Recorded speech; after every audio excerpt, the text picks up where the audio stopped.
Hey folks, Wayne Dillon here, and this is Got a Minute. My topic is playing with power with air support.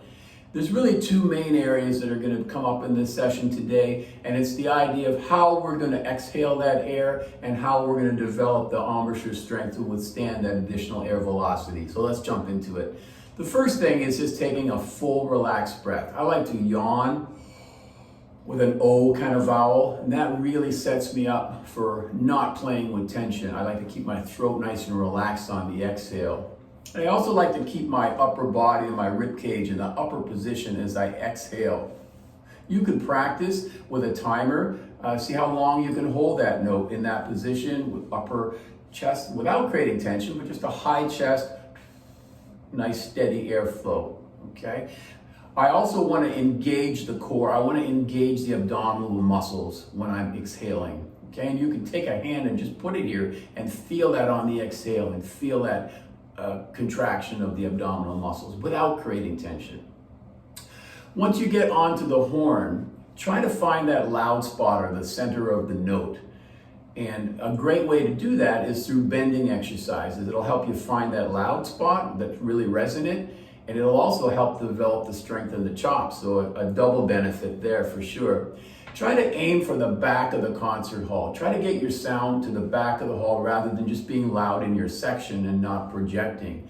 And that's going to definitely help not only your sound, but your center and just the overall impression of you as a player.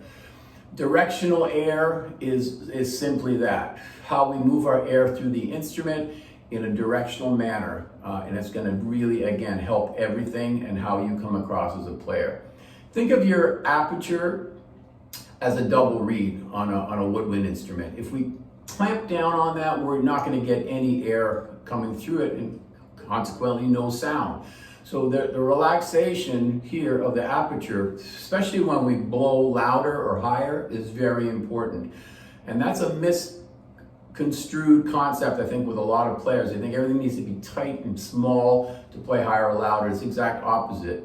Speaking of the embouchure, these muscles need to be strong when we're playing to handle the additional air velocity. So they need to be built up. You can build them up by a Caruso approach to long tones. By that, horn stays on the face, embouchure stays set, breathe through the nose.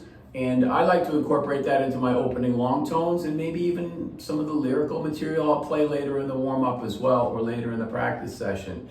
But definitely some long tones to get this nice and strong. The other thing I use is a peak device, especially if I'm on the road and I can't play.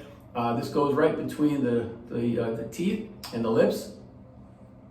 And you pull away, and it really gets this great directional drawstring idea going, and you can feel a nice burn in your chops and even back here in the jaw.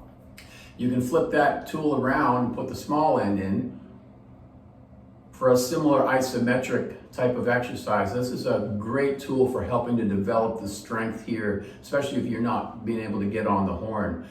So really that's it in a nutshell. So how well you breathe, how well you exhale that air with a relaxed directional approach in all dynamic levels, and how strong these muscles are to withstand that additional air velocity, it's going to really turn into a great, powerful sound for you. It was great chatting with you today here on Got a Minute, and hope you're well.